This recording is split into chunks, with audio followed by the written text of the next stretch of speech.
Welcome back to Carneades.org. Today we're going to be continuing with our series, The Case for Free Speech with John Stuart Mill. In this video, we're going to be looking at free speech versus the Prophet Muhammad. Now, in an earlier video in this series, we looked at the question of free speech and theocracy, whether religion had a right to limit free speech on the basis of that speech critiquing religion.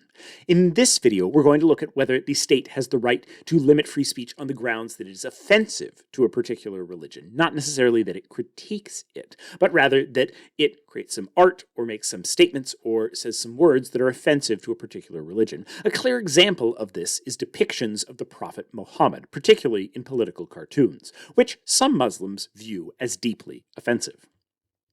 Now, a quick aside. It is important to note several things with respect to the specific ban on images of Muhammad. First, it can be found absolutely nowhere in the Quran.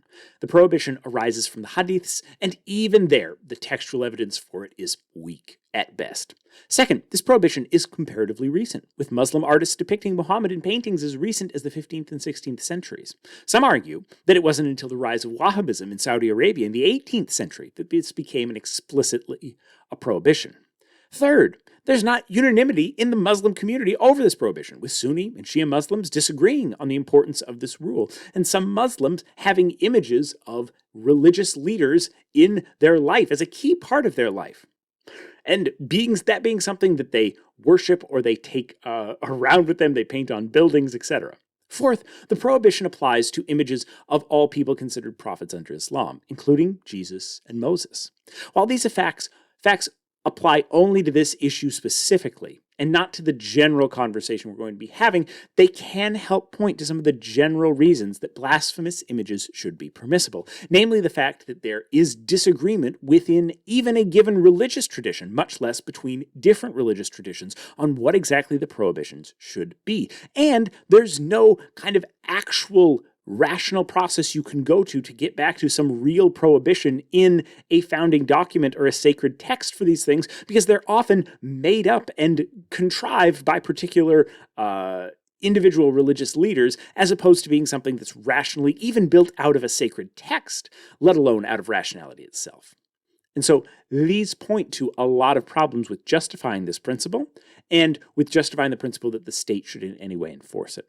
Let's take a look. So, in On Liberty, Mill spends a good deal of time defending critics of religion. So I think we can be confident that he would have accepted acts which are considered blasphemous as morally acceptable, and as something that the state should not limit. However, to make this case stronger, here are 4 specific arguments in favor of blasphemy as an acceptable means of expression in line with Mill's general arguments.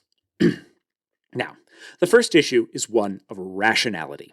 A key provision of classically liberal, pluralistic Western countries is that laws should be based on principles that are acceptable to everyone and can be rationally justified independent of someone's particular religious, faith tradition, or cultural tradition. Religious tenets are inherently justified by faith, not rationality. This means that they are often in conflict with one another in a way that rationally justified laws are not. And we can settle conflicts within rationally justified laws by returning to the basic tenets of rationality, whereas we cannot settle conflicts that are based on faith, because they are based on contrasting and different assumptions built out of those basic faith axioms that there's no way to resolve beyond violence. By basing rules on faith, we cannot. And attempting to impose the religious views of one group on another often leads to violence. If we were to apply the strictures of all religions to all people, we would get conflicting doctrines. Further, any extremist could simply claim that any piece of art offends their personal religion, even if that was just a religion of one, it was just their own views. Meaning, in order to comply, the state would be required to ban all art, music, and film that was offensive to anyone. When a simpler solution would be for an individual that's offended by those things to simply avoid that content that they think might offend them. Because religion is not based in rationality, there's no way to critique the claim that all art is offensive, since that might simply be taken on faith. While this might be an acceptable way for one person to live their life, imposing that belief on others is deeply problematic. If we accept that any religious prohibition should be pressed onto everyone to avoid offending someone, nothing will remain permissible. This is deeply problematic. The reason that we got to a place in Western societies, of building laws out of rationality and common sentiments was because there were hundreds and hundreds of years of religious wars between Protestants and Catholics over these very issues, over these questions where there were disagreements on these fundamental tenets, and disagreements that couldn't be settled rationally, that couldn't be settled by reason, because they were disagreements about tenets of faith. If we use the state to impose those tenets of faith on people, the only thing we will get is violence, because that's the only way that those disagreements will be settled. And most often, as we see in both Christian and Muslim communities, those will be intra-faith disagreements between people of the same faith who disagree about interpretations of their own rules. And as we saw with the original piece, this is not a claim that is founded in the Quran in some way, but rather something that particular religious communities have built over time. And so, even within that faith tradition, there's no way to resolve these disagreements. By basing rules on faith, we cannot resolve our disagreements in anything but violence. By basing rules on rationality, we can allow individuals to have the freedom to believe as they will, act as they will, and not impose their beliefs on others. Now, Mill defended free speech in part because of the ability of minority opinions to discover truths and critique falsehoods in mainstream thought. If we simply silence any minority opinions, we don't have the opportunity for our mainstream thought to move forward. It might be unclear at first how a cartoon or caricature would do that. And without this, it's harder to show the benefits of allowing free speech in the face of potential offense. If the point of a cartoon is simply to entertain and not to point to some deeper truth in reality, why are we accepting one person's entertainment over another person's offense? However, comedy and satire particularly are clearly important ways of making arguments and making them convincingly. And so, simply because something is a comic or is a cartoon does not mean that it is not in some way making a case for truth. An image depicting the Prophet Muhammad as a suicide bomber with the caption, "The Religion of Peace," may be offensive, but it also points to a legitimate critique of many religions that claim to champion peace, but are often the biggest perpetrators and supporters of violence and atrocities. Even if satire is using a different method than rigorous philosophical argument, it's still making the case for truth. And arguably, it's doing it in a much more effective medium for the masses than rigorous philosophical argument that few would eventually read. So comedy, while in some ways is a vehicle for getting people to laugh, it can also be a vehicle for finding truth. A third issue is the prohibition is that it cannot be made consistent. One man's blasphemy is another man's form of worship. Some Muslims think depictions of any prophet, including Jesus, are blasphemous, while many Christians think that wearing a rosary depicting Jesus is a key part of their faith. The three-dimensional images of people are things that are especially critiqued in these Muslim traditions, and Christians often have three-dimensional statues of Jesus hanging around their necks as they're walking around. Because neither claim is rational, there's no way to decide who is right. In pluralistic societies, the only way to resolve such issues is to allow for personal freedom.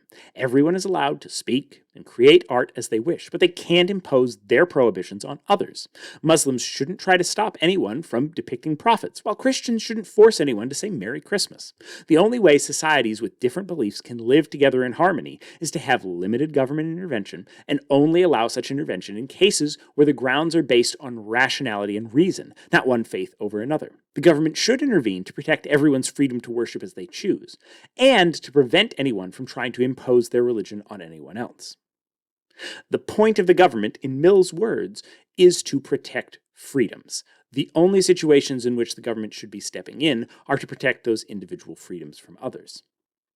If someone is trying to impose their religion on you, the government should step in to stop them, but the government shouldn't step in to support them to impose that religion. The fourth argument against prohibiting blasphemy is that offense is not real harm. We covered this in greater depth in the video on political correctness, but in short, you're not actually hurting someone by lampooning their beliefs.